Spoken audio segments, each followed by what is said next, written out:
Hello દોસ્તો, સ્વાગત છે તમારું મારી રસોઈમાં। આજે આપણે બનાવીશું મેંગો અને સોજીનો કેક। તો તમે મારો વિડીયો છેલ્લે સુધી જોજો અને ચેનલ સબસ્ક્રાઈબ ના કરી હોય તો સબસ્ક્રાઈબ કરી લેજો। હવે કેક બનાવવા માટે 1 વાટકી સોજી, 1 કેરી, 1 વાટકી દૂધ, પોણાથી અડધી વાટકી ખાંડ અને 1 નાની વાટકી તેલ, ઘી અથવા બટર જે અનુકૂળ આવે તે લેવાનું। ડ્રાય ફ્રૂટ્સ, એલચી પાવડર, તૂટી ફૂટી લઈશું। લીધેલી કેરીનો પલ્પ બનાવી લઈશું। હવે એક વાસણ લઈ તેમાં સોજી, ખાંડ, દૂધ ઉમેરી મિક્સ કરી લઈશું।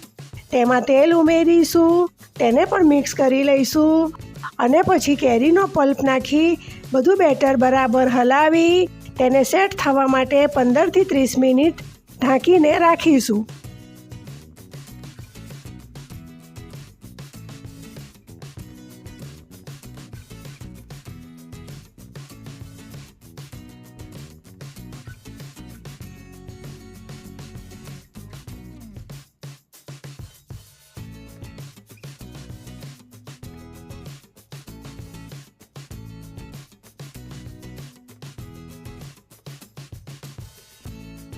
ગેસ પર કઢાઈ મૂકી તેમાં મીઠું નાખી તેમાં કાથલો મૂકી 10 મિનિટ સુધી ફ્રી હીટ થવા દઈશું। હવે એક નાની વાટકીમાં તૂટી ફૂટી લઈ 1 નાની ચમચી મેંદો નાખી તૂટી ફૂટીને મેંદાથી કોટ કરી લઈશું।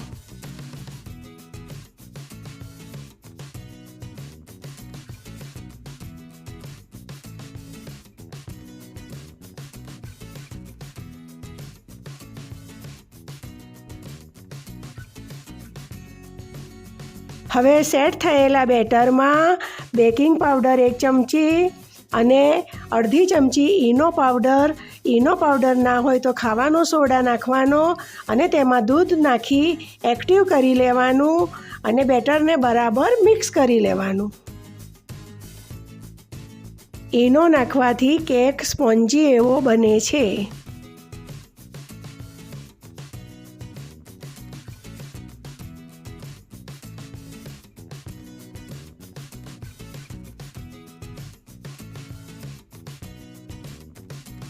હવે તૈયાર થયેલા બેટરમાં કોટ કરેલી તૂટી ફૂટી, એલચી પાવડર, દ્રાક્ષ, કાજુ બદામની કતરણ વગેરેને ઉમેરીશું અને બરાબર મિક્સ કરી લઈશું।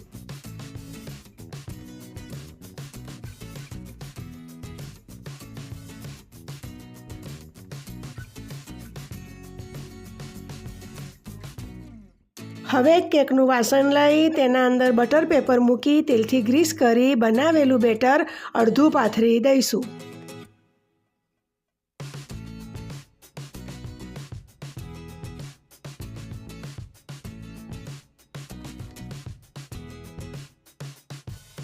બેટર પાથરીને ફરીથી ઉપર ડ્રાય ફ્રૂટ્સથી ગાર્નિશ કરીશું।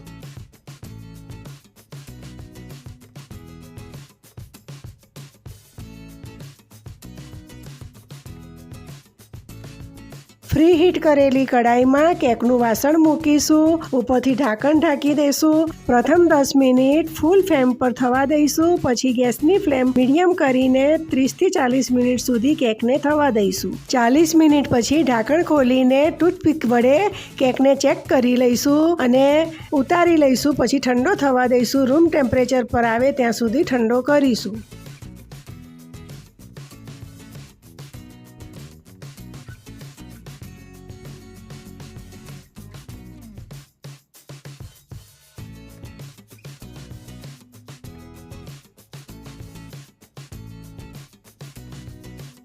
ઠંડો થાય પછી એક વાસણમાં લઈ તેના કાપા કરી લઈશું। તૈયાર છે આપણો સ્પોન્જી એવો મેંગો સોજી કેક।